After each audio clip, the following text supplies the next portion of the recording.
Je lui ai dit, papa, je comprends qu'au Cameroun, il y ait de l'homophobie. Mais toi, dans ton cœur, qu'est-ce que tu as contre l'homosexualité? Il m'a dit, Sarah, l'homosexualité, c'est mal. Parce que dans la Bible, Dieu a créé Adam et Ève, pas Adam et Pascal.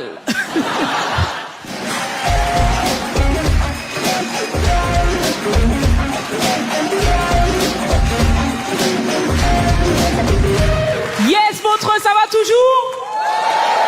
On est ensemble, les amis, trop content d'être en Suisse, ok? Moi, je suis une artiste belge, et vous savez, en tant que Suisse et belge, on nous dit toujours, pour faire ses preuves, il faut aller à Paris. Donc, je suis allée à Paris, je suis restée 3 jours à Paris, j'ai joué pendant 3 jours à Paris, j'en avais marre de faire rire les connards, je suis venue ici. J'ai dit, ça suffit. Trop long. Beaucoup trop long.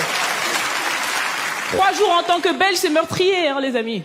Okay? Chaque fois que je sortais, il y avait toujours un Français qui m'attendait à la sortie pour me demander, Sarah, en tant que belge, est-ce que tu as encore le seum pour la Coupe du Monde 2018?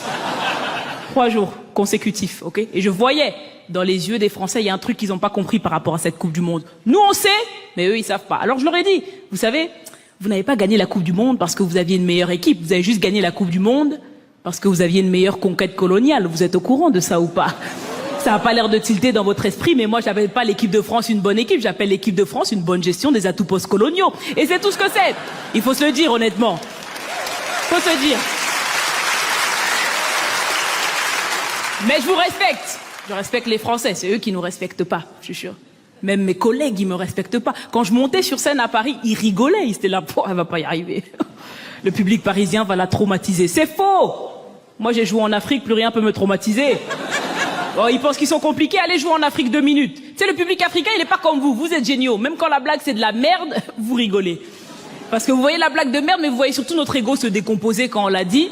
Et ça, c'est bienveillant. En Afrique, ils ont payé, t'as intérêt à être drôle, hein. Non, je te jure, moi je suis allée à Dakar au Sénégal, j'ai un ami passe avant moi, nul à chier.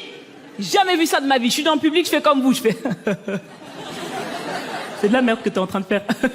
Le public africain, il a dit non. Yanga, il s'est levé, il lui a dit, c'est ça que tu appelles la comédie? Et vous savez c'est quoi le pire? C'est que tout le monde a rigolé à ce commentaire-là.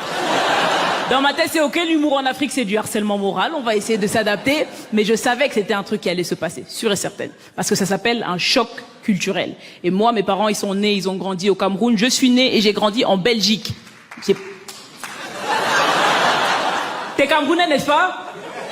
Voilà, laissez-le tranquille. Oubliez-le. Et moi, je suis née en Belgique, ok? J'ai grandi en Belgique, ok? Et donc, des fois, moi, je suis habituée au choc culturel. J'en vis tous les jours, depuis que j'ai 6 ans. Premier choc culturel, j'avais 6 ans, ok? Et un truc qu'il faut que je vous dise avant de continuer cette histoire, c'est qu'au Cameroun, la petite souris n'existe pas, ok? Au Cameroun, tu perds une dent, tout le monde s'en fout, hein. Oh, on va pas te payer parce que tu perds une dent au Cameroun. Tu t'imagines si les Camerounais savaient que chaque fois qu'ils perdaient une dent, ils recevaient de l'argent? Plus personne n'aurait de dents au bled. Il faut se calmer, ok? Moi j'ai 6 ans, je vais voir ma mère, ok? Délire. Les amis, moi j'ai 6 ans, je vais voir ma mère, je lui dis, maman, j'ai perdu ma dent, la petite souris va venir la chercher. Elle a fait, la petite quoi? J'ai dit, la petite souris, ne t'inquiète pas, elle va juste prendre la dent et donner de l'argent en échange. Elle a fait, ouh, elle va donner combien?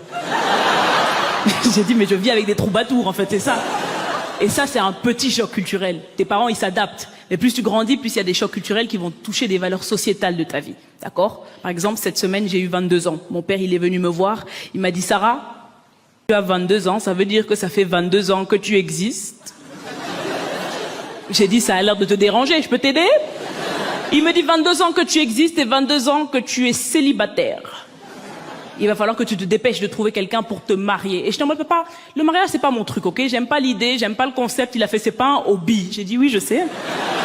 C'est quoi le mariage? Mais ça m'intéresse pas, papa. Pour moi, le mariage n'est pas un objectif de vie.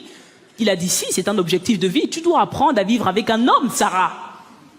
J'ai dit, mais ça fait 22 ans que je vis avec toi, j'ai purgé ma peine. Laisse-moi tranquille, maintenant. Il insiste. Il insiste, mon père. Il dit, Sarah, dépêche-toi de trouver quelqu'un, sinon les gens vont croire que tu es lesbienne. J'ai dit, oula, c'est ça pourtant le pire qu'on puisse croire de moi? Que je suis lesbienne alors que les gens dehors pensent que je suis congolaise? Tu vas bien dans ta tête ou quoi? T'es malade? Pourquoi tes principes avant de me parler? T'es un fou? Et l'autre jour, je suis dans le centre de Paris, je fais cette blague par rapport à mon père, et je vais être honnête avec vous, j'oublie ce que j'ai dit, ok? Mais il y a une dame dans le public très activiste, ça l'a touchée. Elle m'a attendu à la fin de la soirée, elle m'a arrêté, elle m'a dit « Excusez-moi, Sarah Lélé, j'ai écouté votre texte avec beaucoup d'assiduité. Depuis le début, il y a une question qui me taraudait. J'avais envie de vous la poser, elle a un temps soit peu existentiel. Donc si vous ne souhaitez pas y répondre, je n'y vois aucun inconvénient. Mais j'aimerais me casser les couilles, je vais pas vous mentir. » Je demande mon sketch fait 7 minutes et ta question en fait 10. Il faut apprendre à doser, femme blanche. Qu'est-ce que tu veux? Elle me dit, est-ce que votre père, dans ses mots, dans ses actions et dans sa personne, n'est-il pas un peu homophobe? Je lui dis, mais t'as pas écouté? Bien sûr qu'il est homophobe. Qu'est-ce que tu racontes? À ce stade-là, c'est même pas mon père qui est homophobe, c'est l'homophobie qui est mon père, hein. Mon père, des fois, il voit des homophobes plus homophobes que lui. Lui, il dit, je veux ce niveau-là. Comment arrive-toi à ce niveau-là? Pas calme-toi. Évidemment, mon père, il est homophobe. Il est né au Cameroun. Au Cameroun, t'es soit homophobe, soit gay. Il faut choisir, ok? Et mon père, moi, ça m'a un peu choqué, cette homophobie. Alors, je suis allée voir mon père. Je lui ai dit, papa, je comprends qu'au Cameroun, il y ait de l'homophobie. Mais toi, dans ton cœur, qu'est-ce que t'as contre l'homosexualité? Il m'a dit, Sarah, l'homosexualité, c'est mal. Parce que dans la Bible, Dieu a créé Adam et Ève, pas Adam et Pascal. J'ai dit zéro en argumentation, papa. Hein. Il dit, papa, tu t'imagines si les Blancs justifiaient le racisme comme ça? On serait dégoûtés. T'imagines, les Blancs, ils arrivent, ils disent, non, non, les Noirs, c'est mauvais parce que dans la Bible, Dieu a créé Adam et Ève, pas Adam et Fatoumata. Vraiment? Vous voulez nous avoir comme ça? On serait dégoûtés, ok? J'explique ça à mon père, il revient 2 jours plus tard, parce que ça lui a pris 2 jours pour processer cette histoire. Et il me dit, tu sais quoi, Sarah? D'accord.